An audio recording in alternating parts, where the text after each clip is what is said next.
This is what the Carabao Cup came down to. It came down to a penalty competition between two reserve goalkeepers.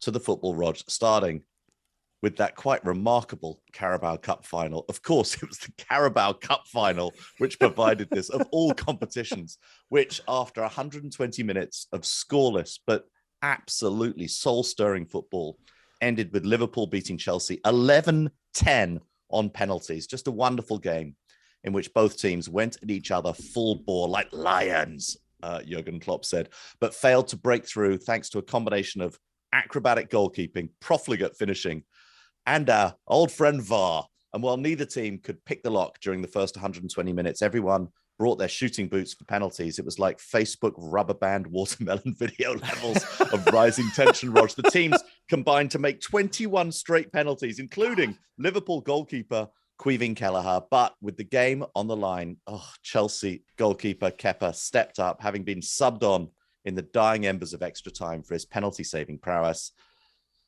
He sent his kick high over the bar into the London night. And so Jurgen Klopp delivers another piece of silverware, Carabao Cup silverware, to the Reds, while Chelsea go home. I know you would, Rog. Chelsea go home runners-up. A game which began amidst a backdrop of turmoil, change, and chaos. The invasion of Ukraine overshadowed all of this, we should say. Yeah. But Liverpool's needs were far more pragmatic. The narrative going into this for Klopp was the need for more trophies. Liverpool have won twice. Under him, the biggest trophies in football. But the newspapers were full of lines like Thomas Tuchel will have lifted as many trophies in the single year in West London as Klopp has in 6 at Liverpool. I've got to say, I think this is farcical. Liverpool are incredible. They've given their fans joyful memories on an almost weekly basis.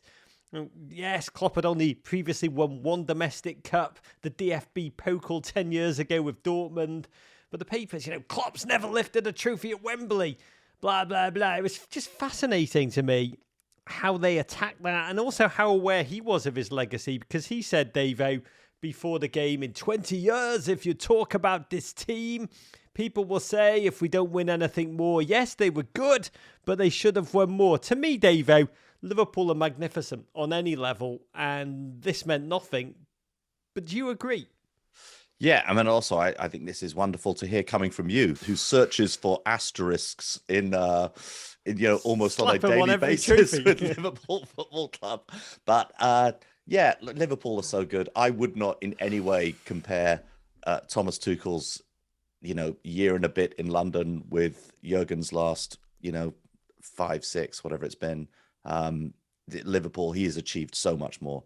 So, yeah, I don't think that there was this desperate need for this. I think that both teams went to this final and clearly wanted to win the game. And, this was so rare that finals of any cup competition live up to the, pomp and circumstance of the day. And this was just extraordinary.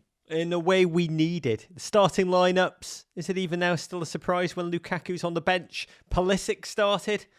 Our boy seems to have put his poor form spell behind him. He's now a quasi-automatic starter. Game kicked off. Football thankfully restored to our life. And though Liverpool had picked their strongest lineup, they did open slowly, stunned perhaps by the last-minute cruel injury to Thiago, who sobbed on the bench ahead of kick-off. And without him, Keita's midfield felt slow. Chelsea belied the doubters who talked about how the Ukraine mess would undermine their morale and focus. Tuchel pushed his fullbacks up high to press and pin Liverpool back. Aspi played in Christian, who missed from point-blank range, ramming the ball against Kelleher either side. And we would have been in gritty dreamland, right, David? Yeah, absolutely. It was a wonderful move and would have been capped off. How he just put it right at the goalkeeper, and this is a theme that's going to come up throughout this game of that how people managed to miss when it seemed easier to score. You're right, Chelsea started well. Kovacic particularly buzzing in midfield and sort of relishing the amount of possession that Liverpool were giving them.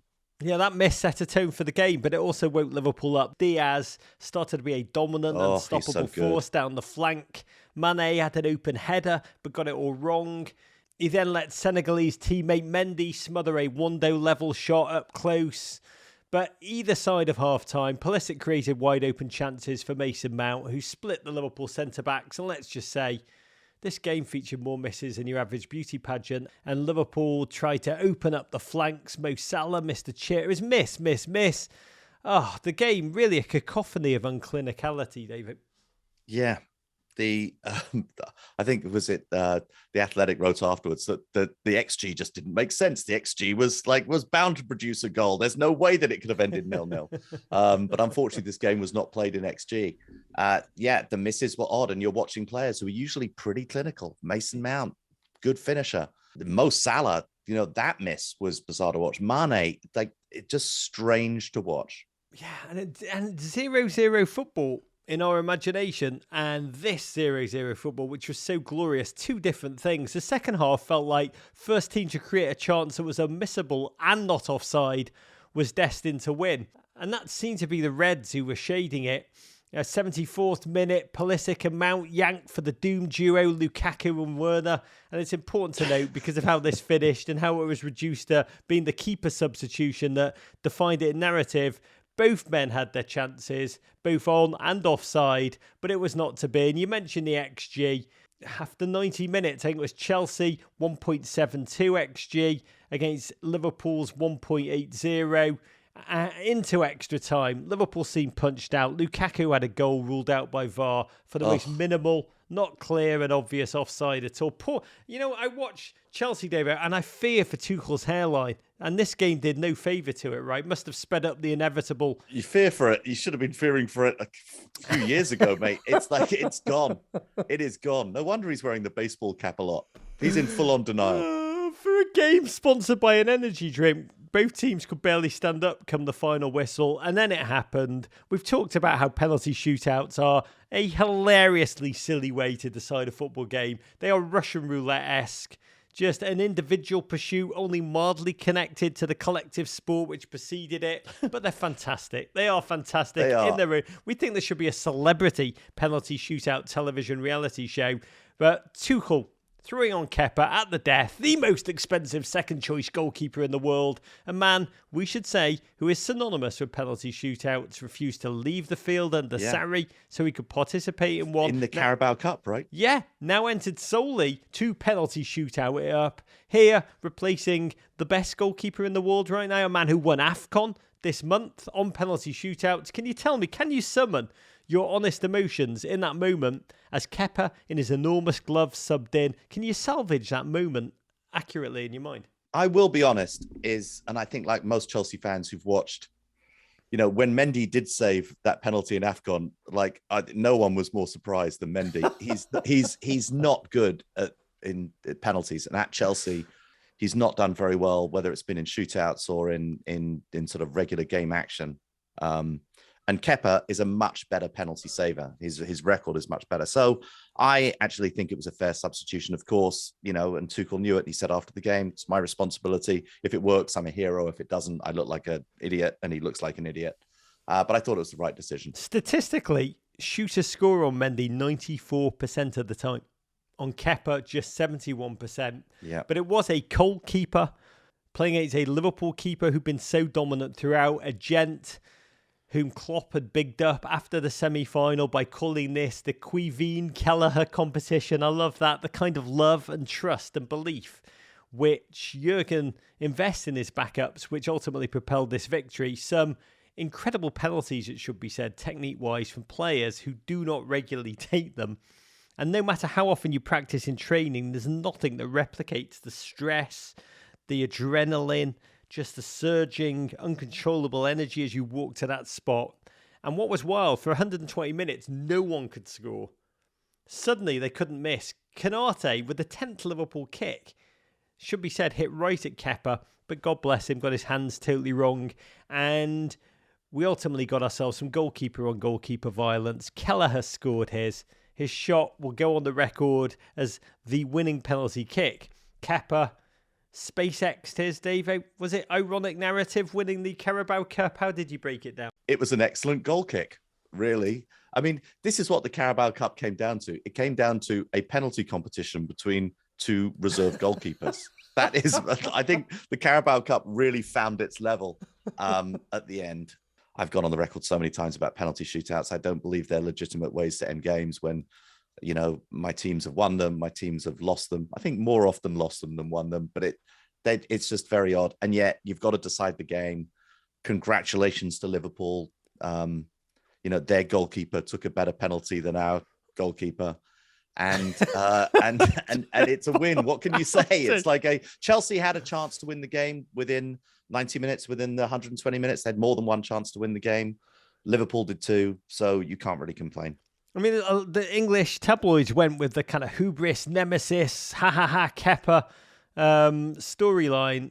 Ultimately, it was, as you say, a gamble by Tuchel that was grounded in statistics and multiple previous shootout victories by Kepa. It didn't pay off on this occasion.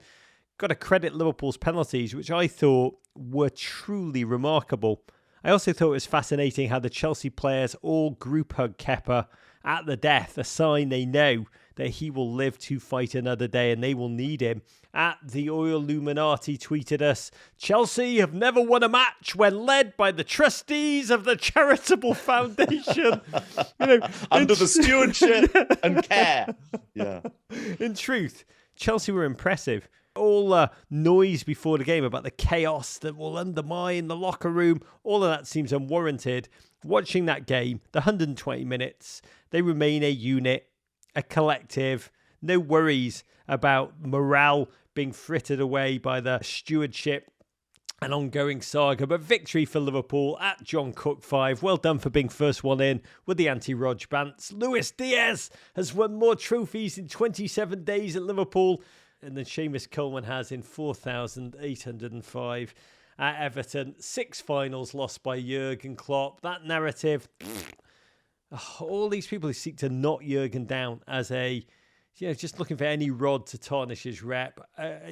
This win was a finger in the eye for that. And it was lovely, honestly was, humanly, to watch him in peak joy mode at the final whistle, dad dancing around the field like a German Patrick Swayze.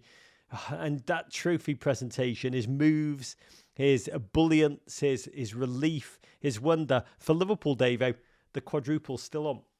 I have to say, what I was even more impressed with from Jurgen and from the Liverpool players was the respect that they showed to Chelsea after the game. Jurgen's comments about the way that Chelsea played. And I think to some extent, I'm not saying this was a win for Chelsea. This was definitely a loss. But the way they played, I think, won a lot of respect from a lot of people, and certainly from Jurgen, who hasn't always shown the greatest respect to all of his opponents, and certainly not to Chelsea Football Club. And I thought his words afterwards were very well taken, describing, the whole match and watching these, 22, 28 players going at each other, as describing them as lions. I thought that his words were wonderful. And Milner and Henderson waiting at the bottom of the steps for the Chelsea players, shaking every single hand and doing it. I thought that was a really wonderful moment, and all too rare in football.